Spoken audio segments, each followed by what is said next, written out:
Once upon a time, nestled on the edge of a dark, sprawling forest, lived a poor woodcutter with his two children, Hansel and Gretel. Their mother had passed away, and their new stepmother had a heart as cold as a winter stone.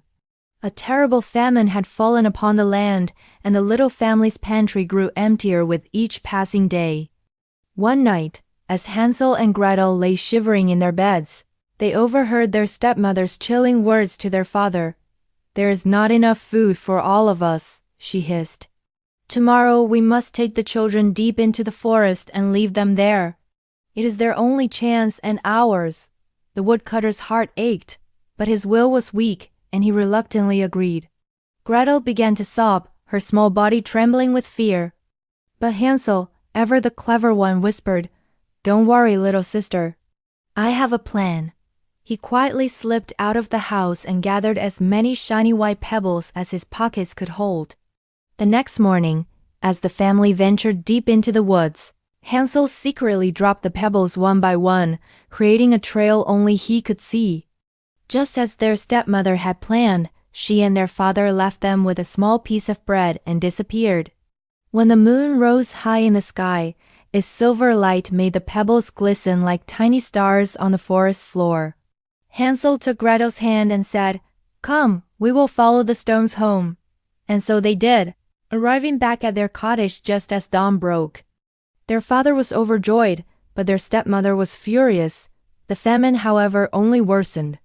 Soon, the stepmother insisted they try again. That night, she locked the door, and Hansel couldn't get out to collect his pebbles. He was forced to use his small crust of bread for the journey, crumbling it into tiny pieces to mark their path. But alas, the forest was full of hungry birds and creatures. By the time their parents had abandoned them once more, every last crumb of Hansel's trail had been eaten. This time they were truly lost. For 3 days and 3 nights, they wandered, their stomachs aching with hunger, their feet sore and tired. They were about to give up all hope when they stumbled into a clearing. And there, standing before them, was the most wonderful sight they had ever seen. A cottage, but not just any cottage. This one was made entirely of gingerbread, with a roof of cake and windows of clear sugar. "Look, Gretel," Hansel cried. "We are saved!" They ran to the house and began to nibble at the delicious walls. Suddenly the door creaked open, and a sweet, gentle voice called out, "Nibble, nibble, little mouse, who is nibbling at my house?" An old woman leaning on a cane emerged. She smiled kindly at the children. "Oh, you poor dears," she cooed. "You must be starving. Come inside, I have plenty of food and warm beds for you." Weary and relieved, Hansel and Gretel followed her into the cottage, suspecting nothing. Inside, a feast was laid out before them, pancakes with sweet syrup, apples, and nuts. They ate until they could eat no more, and then fell asleep in soft, comfortable beds. But when they awoke, the kind old woman's demeanor had changed. Her sweet smile was gone, replaced by a wicked sneer. She was not a kind old woman at all, but a cunning witch who lured children in with her candy house only to fatten them up and eat them. She grabbed Hansel and threw him into a small cage. "You'll stay in there until you're plump enough for my oven," she cackled. Then she turned to a terrified Gretel. "And you lazy girl, will be my servant. Get to work." Every day, Gretel was forced to cook the most delicious meals for Hansel, all while she herself was given only scraps. The witch, whose eyesight was very poor, would tell Hansel to stick his finger out of the cage so she could feel if he was getting fat enough. But clever Hansel, knowing she couldn't see well, would instead poke a thin chicken bone through the bars. Day after day, the witch would feel the bone and grumble, "Still so thin. When will you ever be ready?" Finally, her patience ran out. "Thin or not, I will wait no longer," she shrieked. "Gretel, light the oven. Today, we will have a feast." Gretel's heart pounded with terror as she stoked the fire, tears streaming down her face.